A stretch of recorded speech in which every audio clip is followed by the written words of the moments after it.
get started here. So this is the low voltage lighting selling techniques webinar. And my name is Brian Qualls. I am the National Business Development Manager for Unique Lighting Systems. I've been with the company, it'll actually be 9 years next month. And before that, I was a licensed landscape architect. In fact, I still am a licensed landscape architect, and really kind of what I've been doing that for over 20 years. And really, part of the reason why I bring that up is to kind of let you guys know that I've been in this business pretty much my entire career since college, since before college, and have been working with Unique Lighting even before I came to work for the company. So I've got a little bit different kind of lens that I look through and that I teach through than others. And I've been selling lighting for a long time. With Unique Lighting, I started off as a local sales representative, and then I've kind of worked my way up to the National Business Development Manager. So I've seen a lot of things. I've worked with a lot of our other sales managers to kind of build this presentation. So hopefully it'll be good enough that kind of covers all the things. But if there's anything that comes up, there is a question and answer box there for you. I'm going to do my best to monitor that. So if you've got any questions, please type them in, and then I'll certainly leave time at the end of this presentation for any questions. So I'll try and read them as we go through moving this presentation.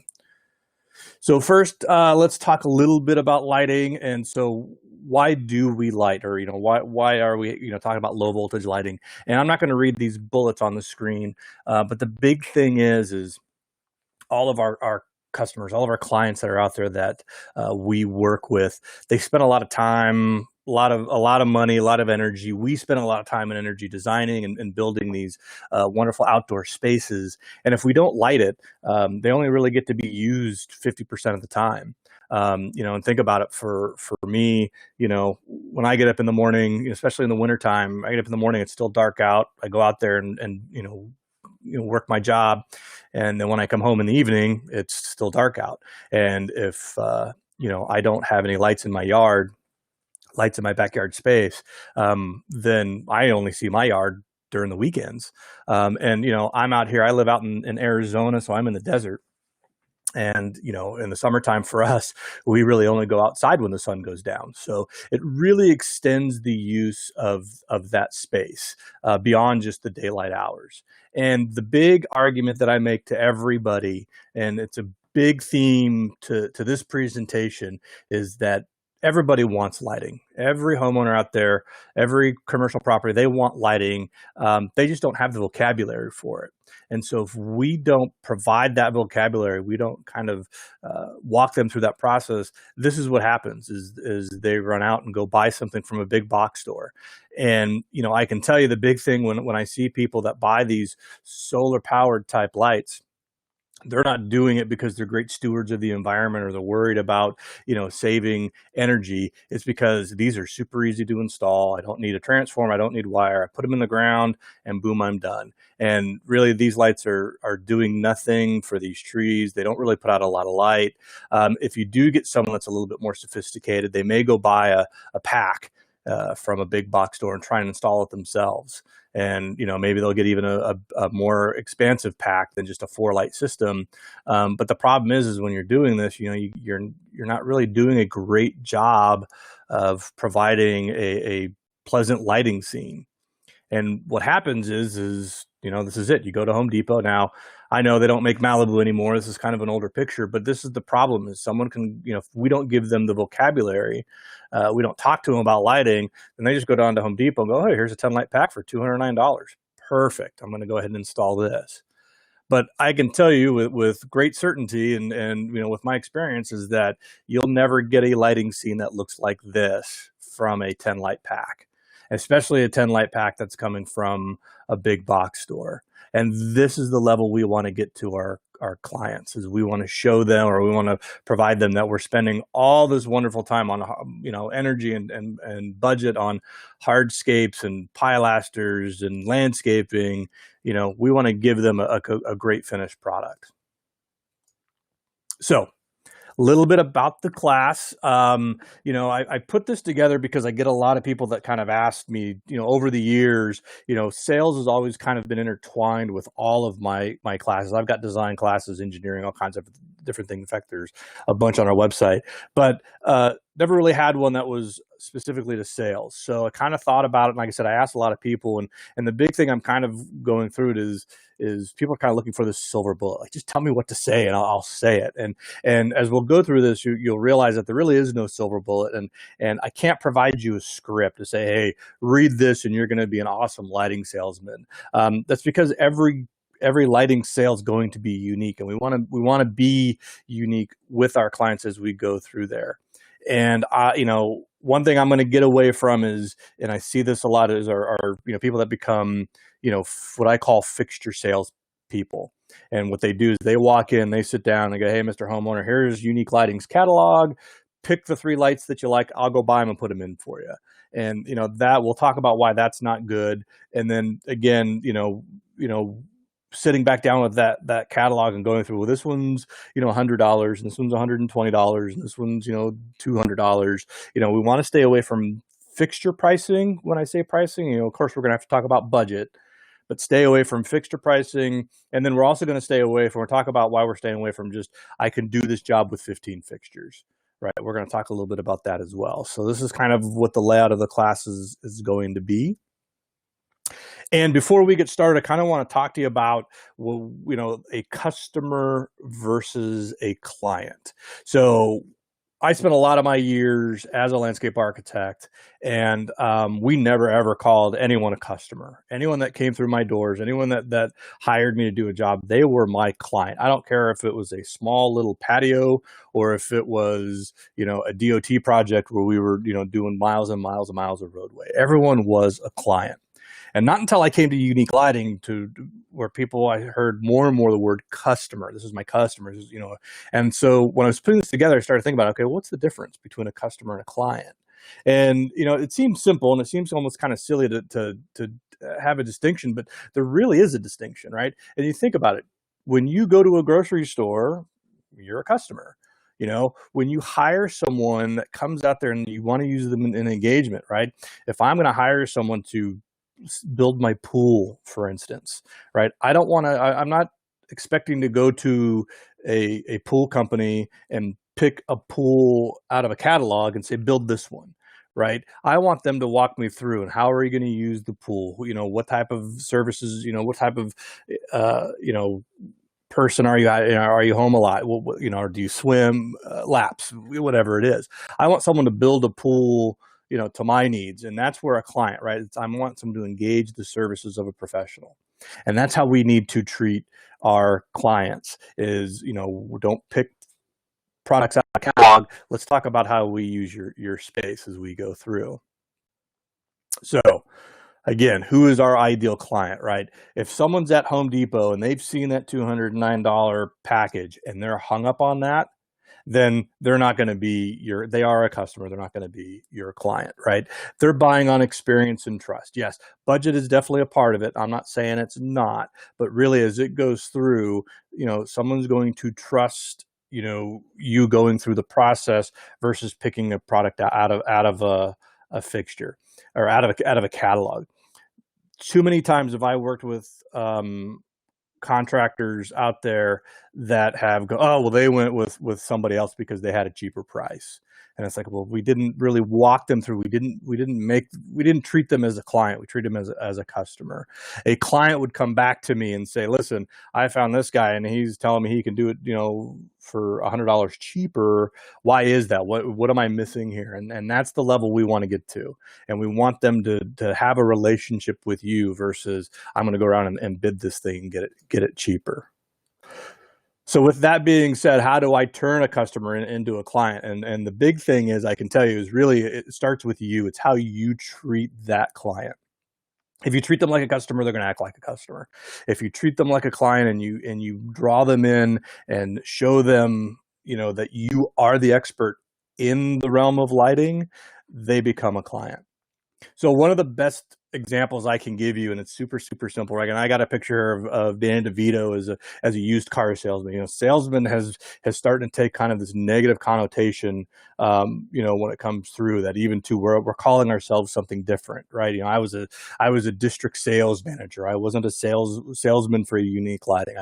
Customer service representative, and we've gotten this, kind of high pressure sales, gotten this real big connotation. So my story, I take my truck to the same car wash place every 2 weeks. And it's the same guy that when I pull in there, right? It's the one where you know, get out of the car and drive through, and then they wipe everything down.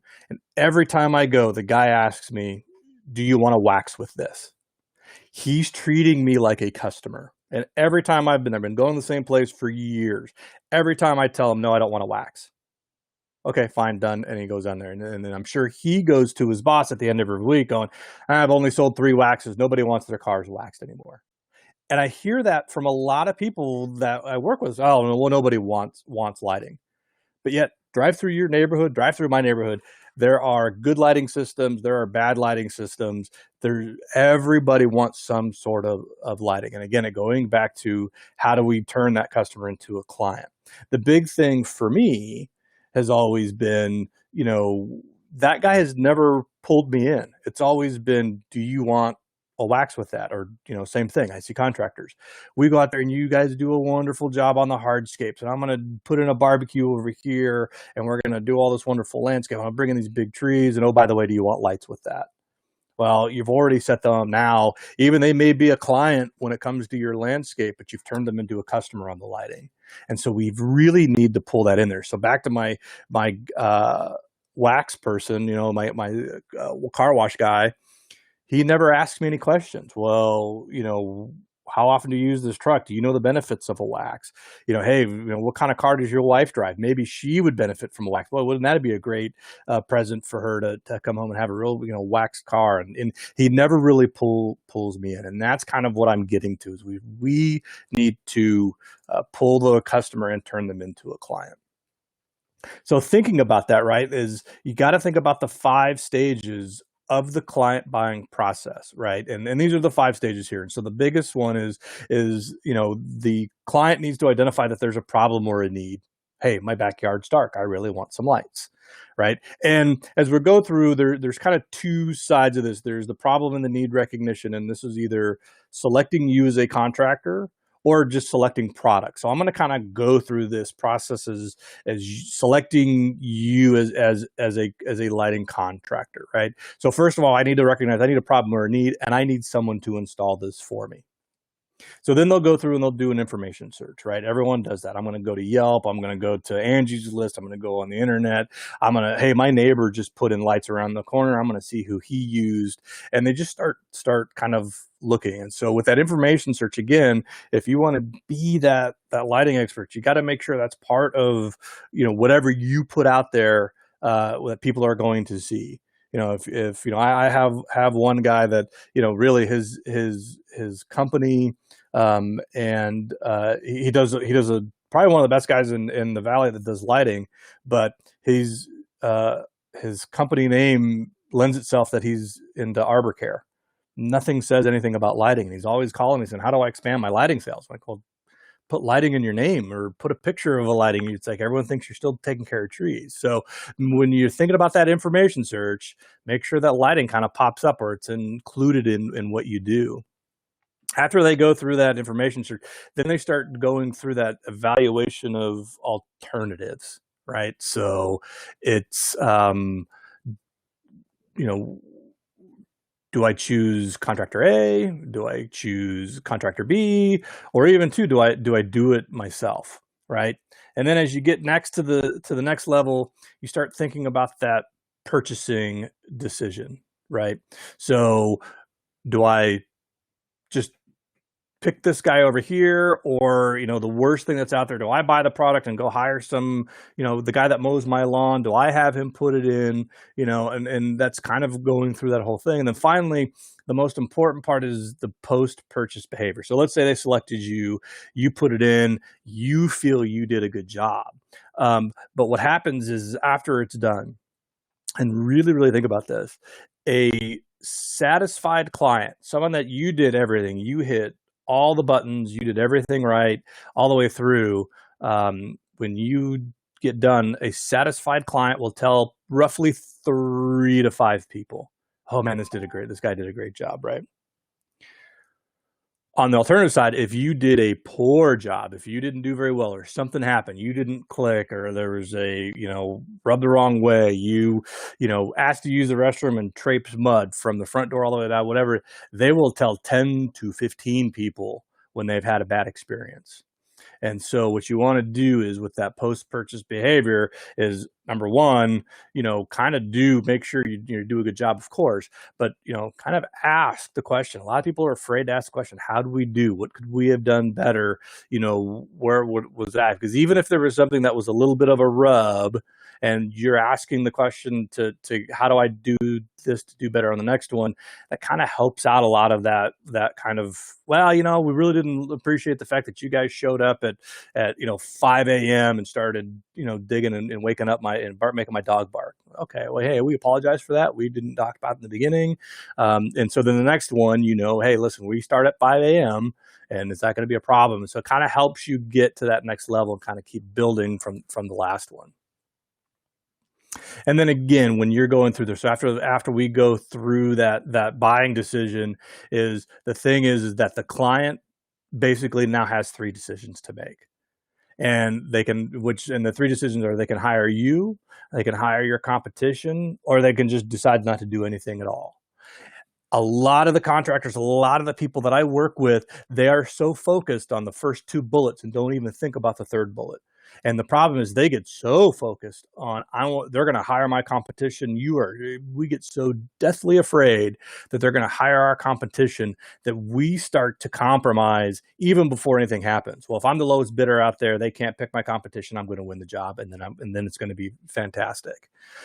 But my biggest thing is if they decide, now I'm not going to do anything. I've looked at all these alternatives and I've done this and I've done that. I don't need lighting.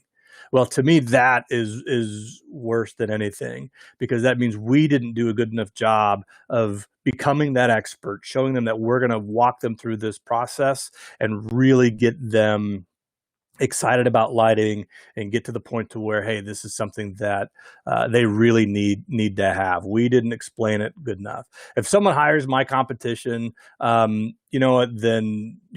I can evaluate that a lot easier, because, man, I'm going up against this guy on 8 out of 10 jobs. So that's something I can build upon. But if someone doesn't do anything, to me, that is a gut punch more than anything. And the biggest thing, and this is the other situation I see a lot of mistakes, I should say, that I see a lot of people make, is they're really afraid to lose. And I'm not saying that I like losing. I really don't like losing. I really, it's not one of my favorite things. But in sales, you're not going to win every job. And to me, it's like, you want to win fast, but you want to lose faster. Not everybody wants to buy lighting. Not everybody wants to buy landscape. Not every, is that point. So I would much rather spend my time with someone that is interested and wants to put that in their backyard, than spending twice the amount of time trying to convince something that they need lighting, or that they need these services. If someone's got it in their head that they don't want it, they're not going to have it. If you do convince them, then they're going to be scrutinizing everything that you do, and probably end up getting to the point where you're not going to make money on that job. So if it's to that point where you're just, no matter what you say, no matter what you do, that they're just like, they're going to buy that $209 kit from Home Depot. Okay, you know what? Fine. Boom. I'm going through my Rolodex. I got 10 more leads. I'm going to move on. And that is okay. And I tell the joke, even when I was in landscape architecture, some of the best jobs I ever had were the ones that I never won. So, and that's kind of just a big point that, like I said, I get so many people so focused on, I got to close this sale. If it's not going to happen, it's not going to happen. And with that goes to the pre-qualifying of your client, right? Like I said, not everybody is going to be interested. And a lot of that stuff is really, kind of gauge their level of interest, in lighting. If someone says, Well, I never really thought about that. Man, that is, to me, that is 100% pedal to the floor. Let's go after it. And I'm going to sell that person. If someone kind of, then they start, well, we really looked at the Home Depot stuff. And, I'm just going to put a big floodlight in the corner. And, they've already got a kind of preconceived notions. That's where I start thinking about that win fast, lose faster. And then if it's, again, it's like anything else, when are you going to get started? Well, we're going to do 6 to 8 months. Okay, well, I got people that are ready to get started in 6 to 8 days. So I'm going to focus on them. And then really from the get-go, you have to discuss budget expectations, because if your client is identifying a 10 light kit for $209 and then thinks, then you're going to charge me another $100 to put it in. Well, then that's not my client. Our products are not, lend themselves to that type of price. And we'll talk a little bit about that later, but really if they come in there again, well, I haven't really thought about it. Again, man, let me educate you on what where we're going to go. And the big thing, and boy, this one really, really kind of gets me to twitch, is too many times contractors, they make assumptions. And the two biggest ones that really, really kind of get my blood to boil is when we assume what their budget is. And let's talk about that first. So when you start assuming what the project budget is, and really what happens is we do that when we put something together and we go, oh, man, that's $10,000. They're never going to pay $10,000 for lighting. So we automatically start making that adjustment for them. We've never presented it to the client. We've kind of already gone through that. And trust me, I'm not trying to be altruistic here and high and mighty. I've done it myself. I've been doing this for a long time. And there are times where I'm sitting at my desk going, man, they're not going to pay that much. I can tell you this, and then these are the two things that have never, ever happened to me in my entire life as a salesman. Number one, never once has anyone ever said to me, oh, Brian, you know what? I was expecting to pay a lot more. Can you charge me more, please? Right? So if you're going out there and say, I'm gonna give them a low bid and hope that either A, they're just going to accept, or they're going to say, no, I was expecting to pay more, it's never going to happen. Okay. Number two, if I've set them up as a client and I've moved them from the customer to a client base and I've given them a bid, I've never been kicked off a job. $10,000. Are you crazy? Get out of my house right now. Never has that happened. When I'm getting to that client and I present a bid that is too high or higher than what they expected, I do get the shock, and holy cow, the sticker shock, but it becomes down to, that's a little bit more than I expected to pay. Okay, well, hey, you know what? We didn't really talk about budget. So I kind of went off of what I thought. Let's now start dissecting this budget and get us closer to where you need to be in budget, right? So now what's happening is, when we've all been there, our clients never ever, well, I shouldn't say never ever, but very rarely do they say, hey, Brian, I have a $10,000 budget on lighting. They want you to hit this arbitrary number, and what you're trying to do is get it as high as you can, and they want you to get it as low as you can. And if you go in there and say, this is $8,000 and they had a $10,000 budget, never do they say, hey, guess what? I was expecting I would have paid 10. So I'm saying it's okay to be a little bit high, because then they're going to actually tell you what the real number is. And then as we go through. Now, I'm not saying pad this thing. I never pad a budget. I never pad a project. I do what's right for the space. I do what's right for the landscape.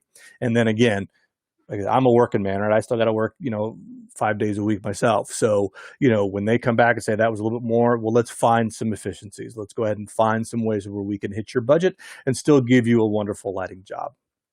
And the big thing is, and I do this way too much, is do not assume that the client speaks your language. And for me, now that I've moved into lighting, and lighting now, just everything I talk about rolls off my tongue. There's a lot of times you may have to kind of slow down your speak, or maybe take some of the technical words out, and even some things when you say a bullet light or a wall washer or things like that, sometimes it might get a little bit over the tip of your skis when talking with your clients. And what happens is, if you get too technical as you're running through, oftentimes then they start to tune you out. right? And then you start sounding like the teacher from Peanuts, wah, wah, wah, wah, wah, and then at that point, they're only listening to the beginning of what you say and the end of what you say. And then the end of it is, well, I'm hearing you say that this is a $10,000 job. Well, I got another guy says he can do it for 8. I'm going to go with him. So versus walking them through and talking about it and making sure they understand, that again helps build that rapport, helps keep them in that client, not customer kind of category there. And then with that, having said all that, you got to have the mindset that, the client's looking to you to guide them, right? They're hiring you for your expertise. They don't understand lighting. They don't have the vocabulary. The only thing they know is either A, what the Home Depot is telling them on the shelf, or B, what all your competition is doing, treating them like a customer, right? So just keep in mind, they don't have the lighting vocabulary. You got to get them to that level so they can make informed decisions. If they don't have that lighting vocabulary and making the informed decision, then all their decisions are based on price. And man, I tell you what, I do not like it when people make decisions based on price. And I can tell you with that, when we get into that price game, when we start talking about, well, how much is this light? And how much is that light? How much is this light? When we start getting in that conversation, we're not thinking about the final result, right? We're not thinking about how wonderful this backyard is going to look when we're done, or things that we're going to go through. And this is a perfect example with this picture on the screen right now. Right. If I were to walk up right there and go to this client and tell them right off the bat that there's going to be over 100 fixtures in their backyard, they would look at me like I was crazy, or like I was trying to soak them, or I'm the crazy car salesman trying to boost my sales for the month. Right. I don't want to have that conversation from the beginning. I want to talk about, wow, you have a beautiful backyard. Let's talk about how we use it. Let's talk about how we're going to go through this space and really design it. One of the things that I like to do and put in a mindset for you guys is think about someone coming to paint your home, okay?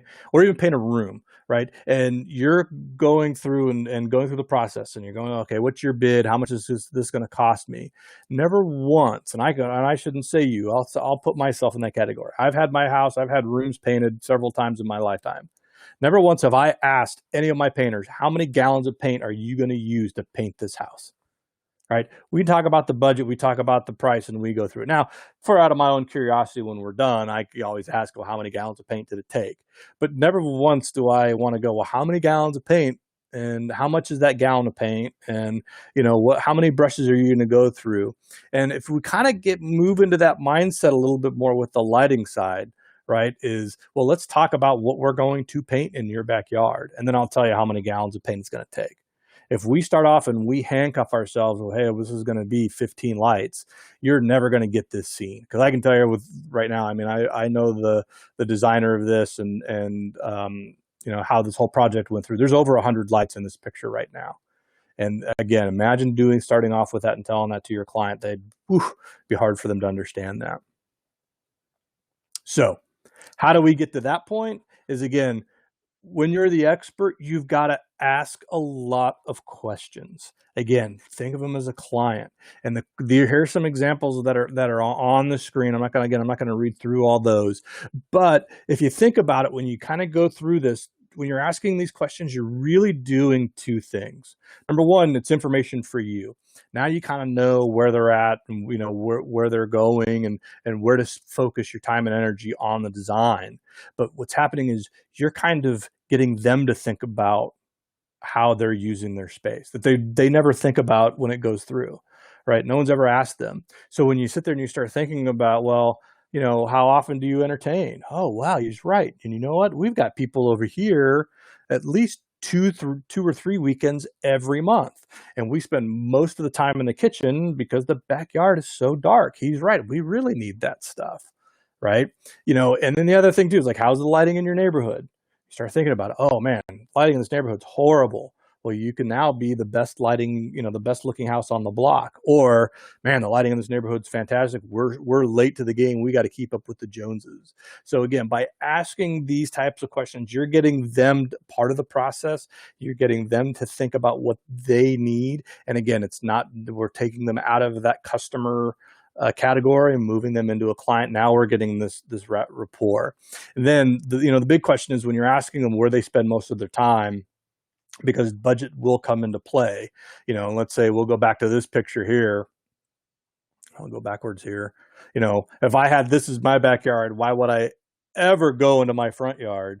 And again, granted, I'm not trying to not light a front yard, but if there's budget is an issue and they say, you kidding me? I'm in this backyard every day. Well, let's focus our budget then on this area and then we'll move through. And that'll help you as you go through and laying this out. Now, I've kind of been hitting on this all the way through, proposal versus bidding. And the bidding, that's where you're coming up with that number in your head, or they've told you, I want to spend $1,500 in lighting.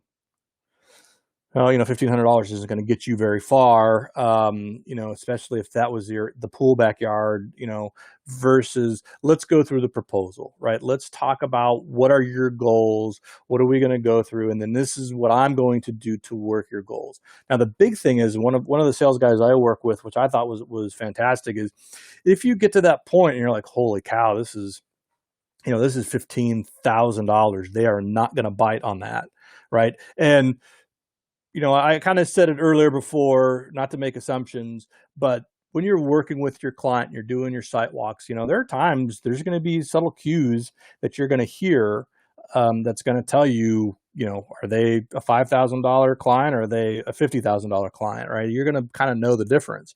So if you think, hey, holy cow, I'm writing this proposal, I'm going to do all these wonderful things, and it's going to, you think, they're not going to pay, $15,000, then it's okay to phase your proposal. Hey, so instead of one $15,000 project, it's two $10,000 projects or three $5,000 projects, right?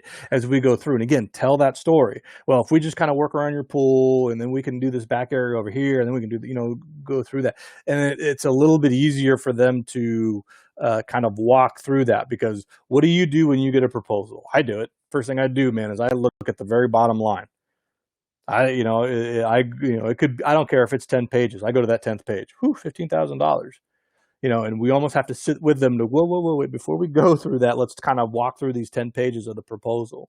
So again, if that gets to that point, it's okay to phase that to help kind of, get them, through it. Because for me, I'd rather take 30% of a project, than 0%. So now the tools, we kind of talked about the proposal, versus bidding. And the big thing that I do is I always have some sort of sample with me. Now, I don't have a big sample kit, right? I'm not walking around with this big briefcase and shoving it on the table and going, here's all these wonderful things that we have, and kind of setting up like an Amway type of dealer, or what is the vacuum cleaners? My mother-in-law was the Kirby vacuum guy that would come to the door. I have one or two. And really, ideally, what I do is when you're taking a quality product, hopefully you're using a unique lighting product, but whatever it is, a quality lighting product over a Home Depot, all you got to do is put that on the table. And for years, I carried around a Malibu fixture with me. And I said, look, I know you've been, when they say they've looked at the Home Depot, and I put my product against their product on the table, that says a lot. Especially when you're looking at a unique lighting fixture, it's big, solid brass. It's, got a lifetime warranty, and you put that in someone's hands and they're holding a plastic fixture from Home Depot. It's right there that, it's 1,000 words without you having to go through this big sales pitch. So, hey, look at the quality between the two. Oh, wow. Yeah, this is going to last longer than my house versus this is going to last a year, maybe two. Right. So, again, get into that proposal mode, have a fixture with you, like I said, one or two, have it in your truck, make sure it's clean. They get rattled around oftentimes. And there have been times where I've seen guys, it's got a busted knuckle or something. It's like, make sure it's a good product sample. But the next three things we're going to kind of talk that help you get through that. And the big thing is the nighttime demos.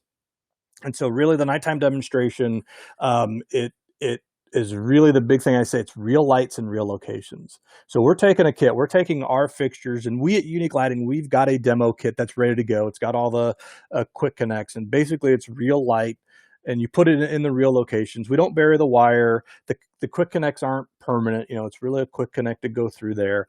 But what you're doing is, rather than sitting down and showing them pictures, you're showing them what their house is going to look like, in there. So it's literally a test drive of the lighting system.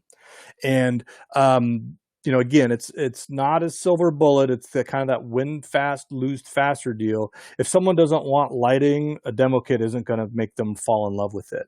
If someone's on the fence, or someone's looking at something else, whether it's a Home Depot kit or something like that, wow, this could be my house.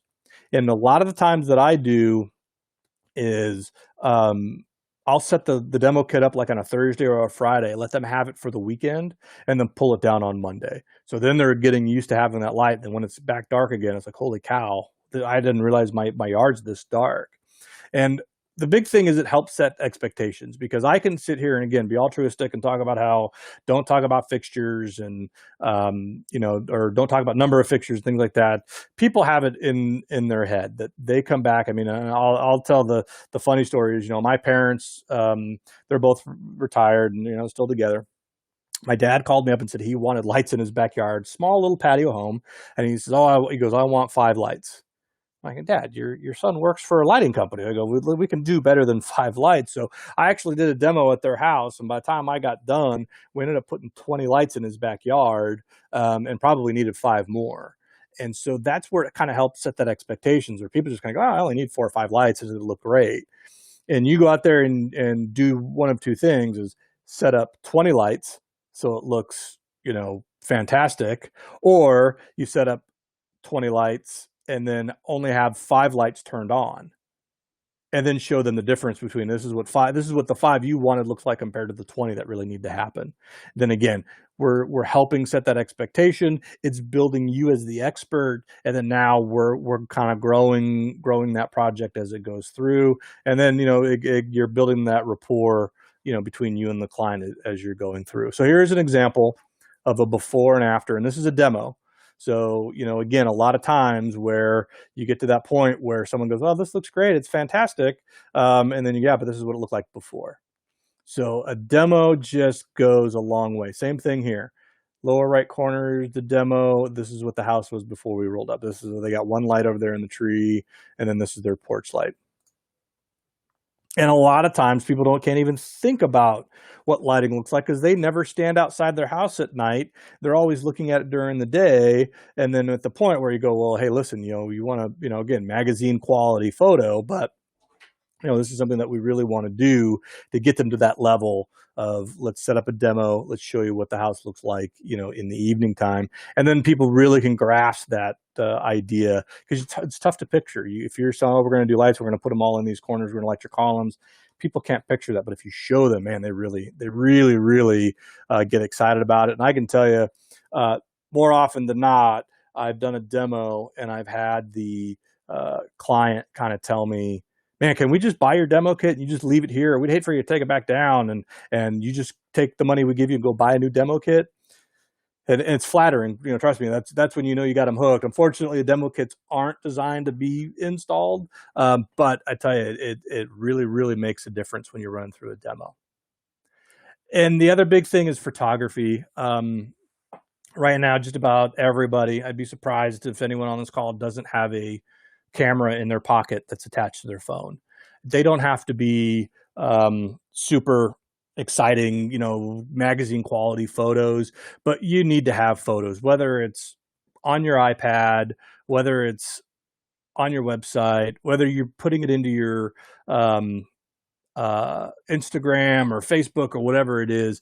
You've got to have photos, because I can tell you right now, for me, and we do a lot of work around my house here. We hire a lot of contractors and stuff. And to me, as a client, that's more frustrating when I ask someone for kind of a portfolio, for some examples. Can I look at your Instagram page? And they go, oh, I don't have one, but I'll give you a list of addresses. You can go drive by, some of my completed projects. Well, and I know I'm not going to get in my car and drive all over the city to go look at past projects. I kind of want something that's right there at my fingertips. So, again, like I said, if you've got an iPad, put put a handful of your past projects, ones that you're really proud of, so someone can kind of look through it. Or, in this day and age right now, I guarantee you, if you don't have a website, it could hurt you a little bit, because as soon as you leave that first consult, or even before you show up for that first consult, I guarantee you they're looking for something on the web, whether it's your website, it's your Facebook page, something. And you just kind of want to see something. And, some of the guys that had, it doesn't, you just need it. I mean, I can't stress that enough as we're kind of going through this. And the one big thing too is, don't be afraid to kind of take pictures of the installation process. Because again, remember, our clients, they don't have that vocabulary. So they don't know what you're going to do. So when you kind of go through and say, hey, we're going to do a little bit of disturbance in your yard, but hey, we're only trenching this stuff 6 inches deep, and show them kind of how that is, that, they're not expecting, some big truck to show up on their front door Monday morning, right? Have a lot of people like to see that installation process of how that goes through. So, yeah, the completed ones are great. Even pictures of a completed demo are great, but have a couple shots in there of your installation process. Again, builds that rapport, gets the moving them from a customer to a client type of deal of showing them how that works. And then the other thing too, so here at Unique Lighting, and I manage this, as a landscape architect, I kind of carried this over, is we have at Unique Lighting a complimentary design service that will do a set of plans for you. This is complimentary. There's no charge for it. So we'll actually come back and design the whole system, right down to the transformer location, the wire runs, fixtures, the whole deal. So this becomes a construction set, and this becomes part of your proposal. And so, like I said, we'll get this back to you in a PDF format, something that you can use for each one of them. And then if you've got a logo, ship me your logo, and I'll put your logo on that plan as well. And what's nice about this is now, again, you're not treading on your labor. You're going through the proposal of, hey, Mrs. Client, this is a $10,000 lighting system, and here's the plan that shows it. And they go, oh, well, we were only hoping to pay about $8,000. Well, okay, well, I'll tell you what, let's start looking at how we can phase this plan, or what areas we don't want to focus on, or what fixtures we can remove. So that way you're not having to start negotiating on your labor. You're pulling it from a plan. And one of the things that I tell everyone that actually uses this service, if you and I were competing against each other, and you walked onto a job site and said, this is an $8,000 project, and I walked on there and said, well, this is a $10,000 project, and here's my plan, let's go over it, I've got a better chance of winning that job than you do. Now, I'm not going to say I'm going to win it at $10,000, but I came more prepared. I came and laid this out, and I'm showing now, I'm pulling them in, I'm engaging them, building that rapport. I'm now the expert because I've got a plan created for you. And if I'm not charging you for it, then you've got nothing to lose by engaging us, by putting this. And there's no obligation either. I'm not going to call you every week and go, that plan go in, because I know things change, but this is a great tool for you to use. Now, 2 rules when we go through. The first one is, and I laugh when I talk about it, if you engage us and we put this together, it's all going to be designed Unique Lighting Systems. I know you say that, and that's, people kind of laugh, but I've had people ask me to do this service for free and use someone else's product. Well, I can't do that. I work for you for Unique Lighting. They pay the bills. Number 2, the second rule, if you engage us and we go through this, do not leave this plan with your client. This stays under your arm. This is something that you walk in, you show them, you mark it up, and then you take it home with you. You do not leave it with them. And the reason for that is now it goes back to that information search that we talked about earlier in this presentation. I don't want them taking this and going, oh, I can go find this stuff cheaper online. And then now they're going to buy cheap product online. They're going to call you and say, I bought this, it's being shipped to my garage in 2 days. And then now you're coming in and having to put in product you don't know anything about, or even worse, they're going to try and put it in themselves. And we gave them the plan to do it. So one of the things that I will always have our logo on here. So I kind of give you guys that out. Say, hey, listen, I'm partnering with Unique Lighting Systems. Brian will not let me, leave this with you. So it still keeps you to be the good guy. And then you can put the onus on me that I'm not allowing you to leave it behind. So I can do this from anything. So if you don't have a plan, if you don't have a PDF or anything like that, give me an address. We can design it from a Google an aerial view. This works great. And this sometimes even where someone goes, oh, hey, that's my house, and they get kind of excited about it. So we can do it from anything. Just go on our website or give me a call and I can walk you through if anyone's interested through going through that. So coming up on the last 15 minutes here. So kind of one more thing I want to talk about, unique lighting systems, really compared to that Home Depot stuff is, again, guy says, hey, I can buy this kit that's got 10 lights, it's got wire, it's got a transformer, boy, it's got everything I need. But, again, when you look at unique lighting systems, we've got everything as well, right? So rather than going and trying to buy a pack and shoehorning that into the job, we can actually build a system around each individual project, right? So unique lighting, we've got the fixtures, we've got our own line of LEDs, we've got the transformers and the hubs, and then we've got our wireless control systems. Now, I don't like to talk about the bad things at all, but the one thing is that the support you get from unique lighting compared to a Home Depot is that if anything were ever to go wrong, or if there was anything that you just aren't sure about, we'll support you individually on each one of these products. It's not like where, if something went wrong with that kit, one light went out, well, I doubt you could take that one light back to Home Depot and they're going to give you a new one, or they're going to help you troubleshoot it. You got to pull the whole kit out of the ground and take it back to get your refund. Or if there's something wrong with anything, we'll walk you through how to kind of fix this each individually. And then we're there to help make sure you get it installed, correctly as we go through it. Now, the other thing too, is for those of you that don't know unique lighting systems, we are the hub system. And so, the daisy chain, which you're getting from the Home Depot and from other brands, is that really it's this. We're putting lights in the ground, we're hanging a transformer, and we're just connecting the wire as we go all the way through. And even with the Home Depot stuff, they're using alligator clips. And the biggest problem is with this system is now I'm creating 2 connections in the ground at every location, right? So this is a potential failure point. Well, now if I've got 2 connections in the ground, that's 2 failure points. So I got, in this kind of real small 5 light system, there's 10 places for this to go wrong. Where when this is kind of what you look at, right? You get this tarnished wire, you get these really kind of crappy wire nuts, they're buried in the ground, and it's really not a quality system. And what I'm telling you this is when someone says, well, why is that kit $200 and why is you're telling me this one's going to be, $1,000, is because this is the quality that you're getting. You're getting really bad wire nuts. The wire's going to get tarnished, and this will actually work its way all the way up back to the transformer, and then the performance goes down.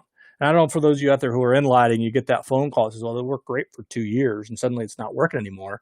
Well, it's because the wire got tarnished, and it's just acting like a clogged pipe. Where at Unique Lighting, we do what's called the hub system. So all of our fixtures come with a 25-foot wire lead. They get pulled back to a hub location. And so what's happening is I'm taking what would be 10 connections, pulling them back to a hub and making 3 connections. And the reason why it's, 3 connections instead of 2 is because now I'm fuse protecting each of those hubs at every location. So it's a different system.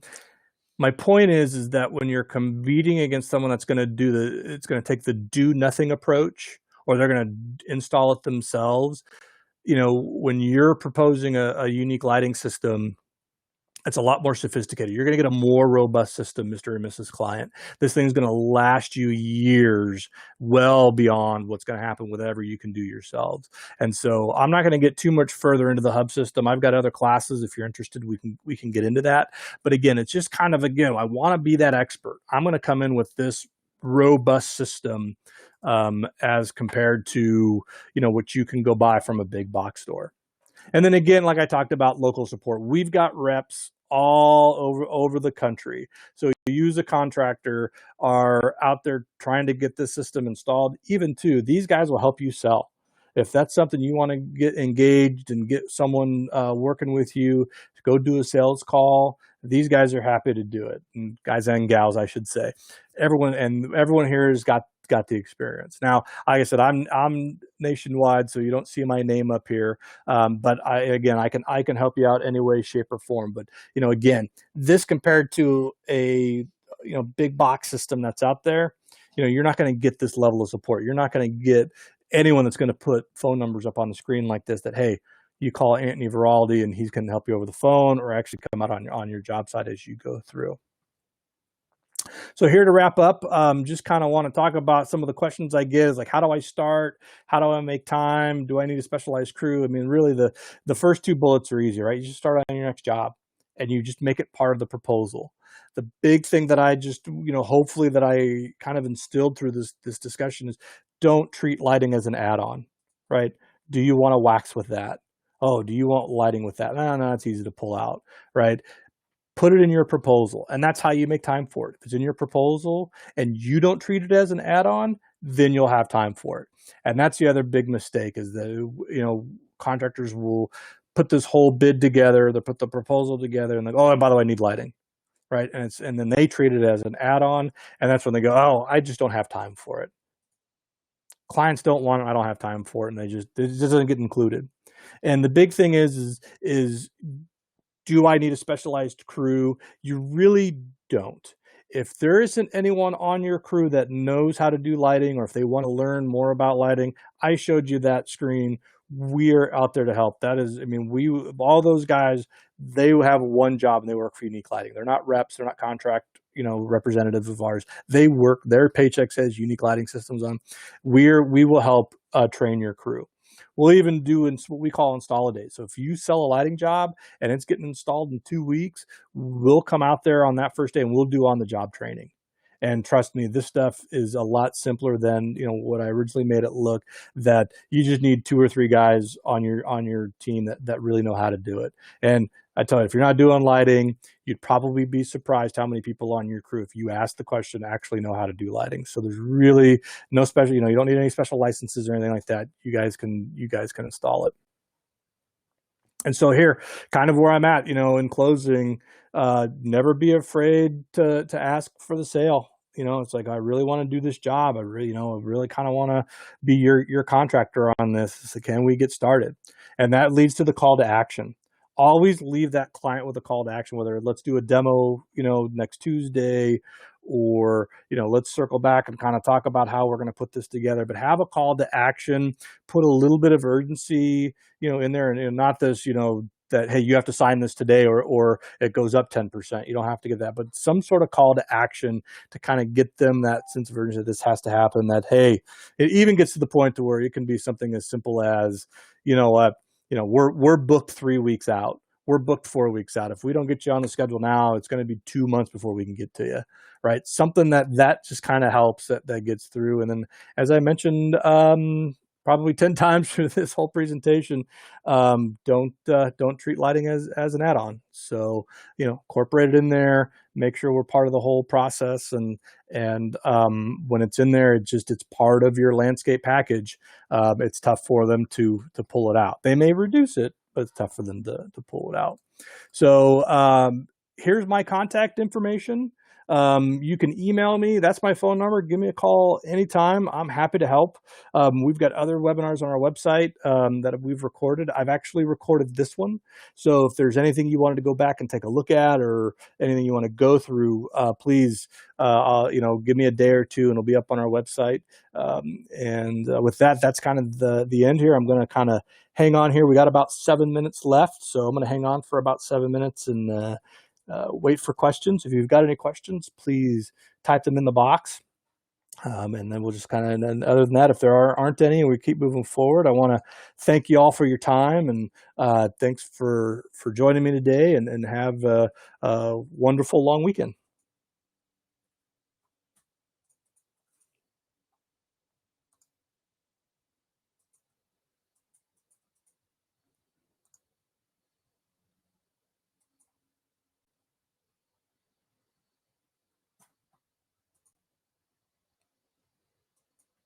Okay, well, I'm not really seeing any questions come through. I'm going to stall a little bit here, but if you think of anything after we get off this, again, don't hesitate to email me or give me a call. I'll do my best to answer any questions that you have. So I'll stall here for another minute or two, see if there are any questions pop through.